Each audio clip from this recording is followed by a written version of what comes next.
Welcome students. We are now going to start with second part of chapter 3, that is books of original entries.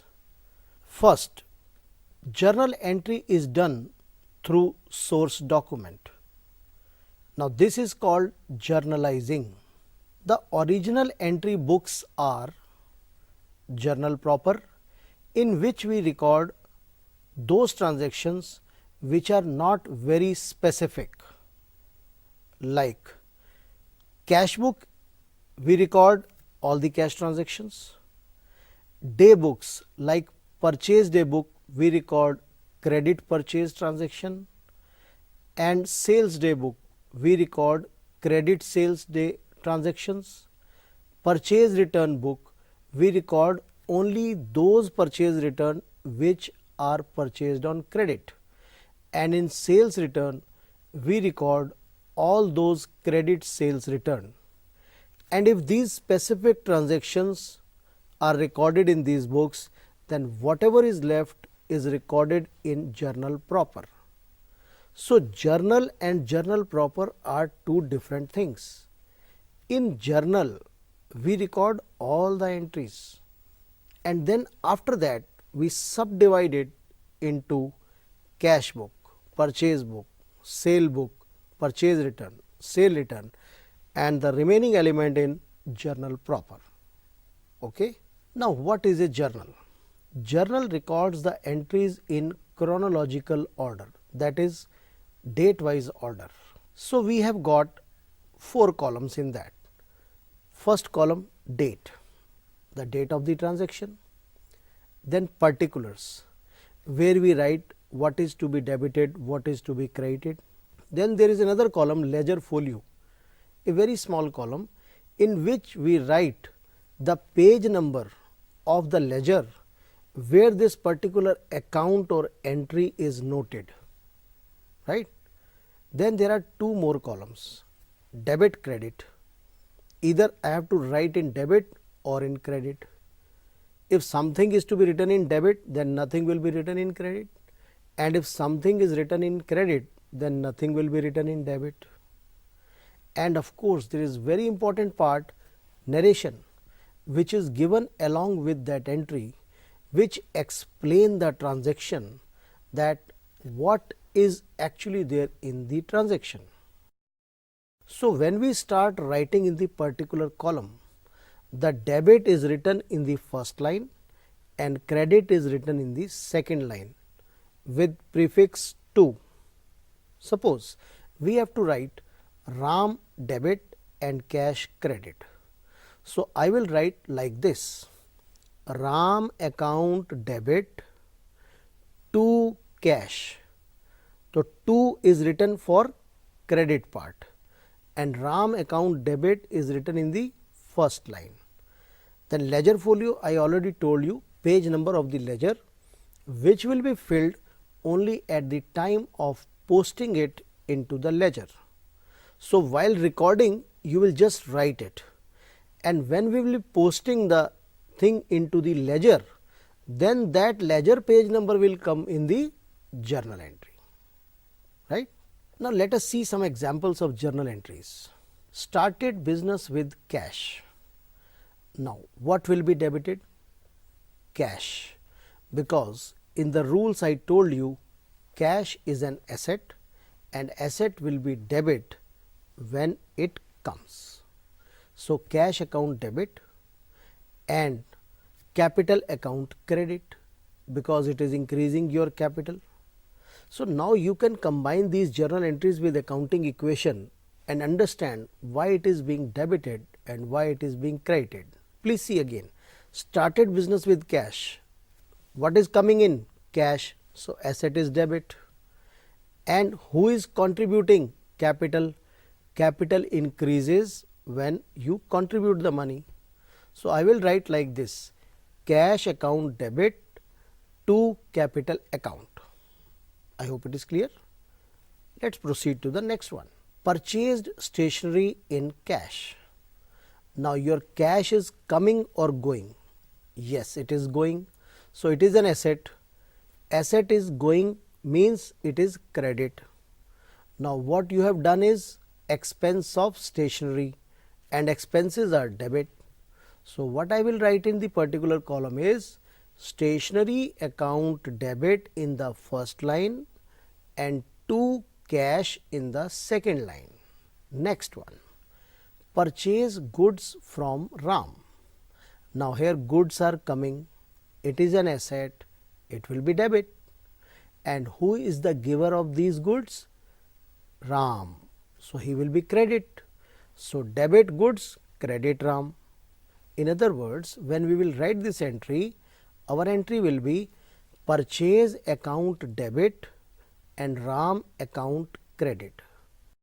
Now when we purchase the goods and sell the goods, we write purchase and sales and not goods. This we are going to discuss in the next chapter. So right now here let's understand, when we purchase goods it is purchase, when we sold goods it is sales. See the next entry, it is sold goods to Shyam. Now who is the receiver? Shyam. Now what is going out? Goods. So Shyam account debit to sales. I told you na, instead of goods we have to write sales, right? Next entry, goods given as charity. Now charity is an expense, expense is debit. So charity account debit, and what will be credit? No, not goods, purchase will be credit.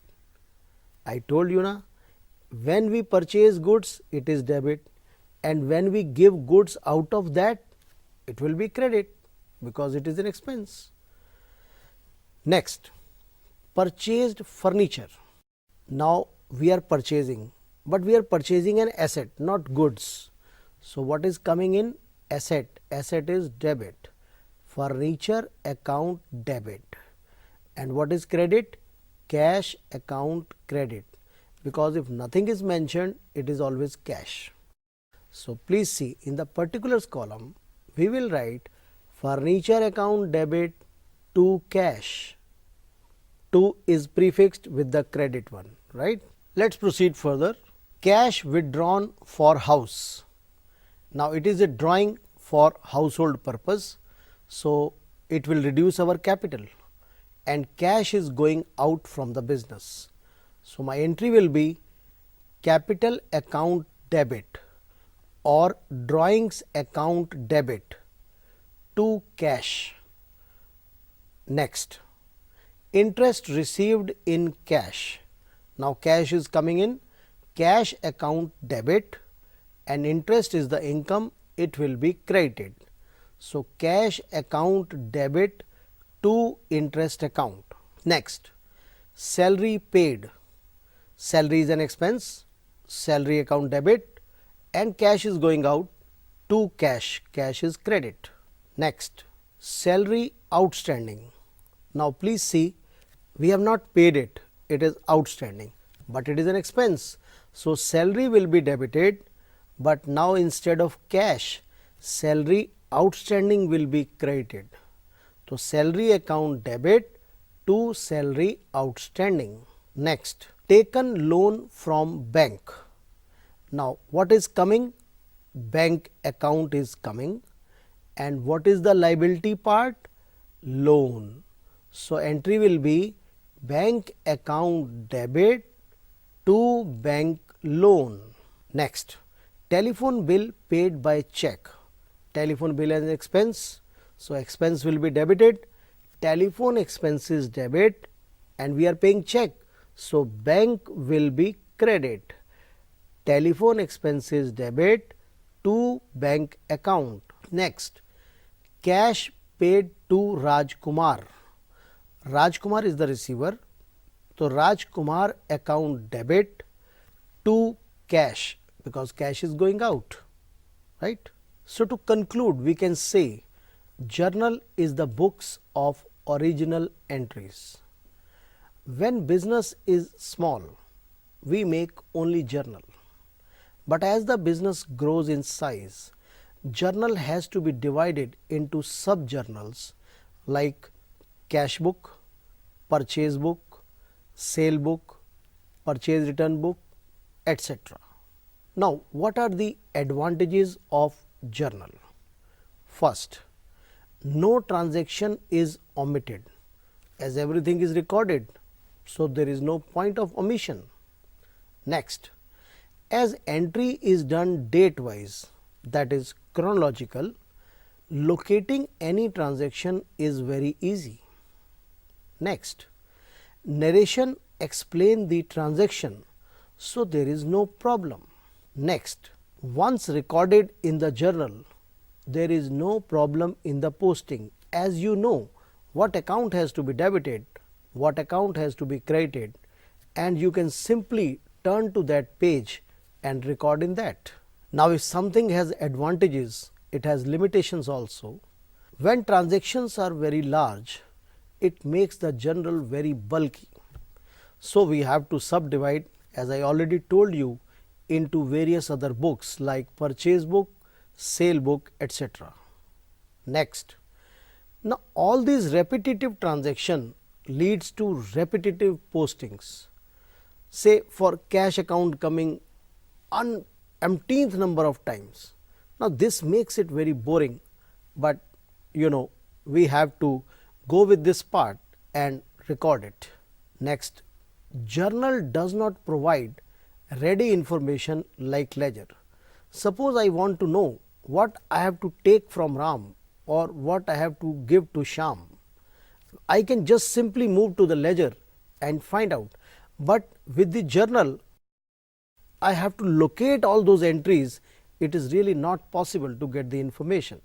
So students, in this session we have understood a very important topic of journal entries. What is to be debited, what is to be credited, and how we have to post it in the journal. What do you mean by narration, what is ledger folio, what is debit amount, what is credit amount. This is going to help you very much in the further discussions and to understand the accountancy. In our next session, we are going to start with the next point in this series, that is ledgers. What are ledgers? What are the accounts? How to make them and all that. Till then, goodbye. Thank you very much.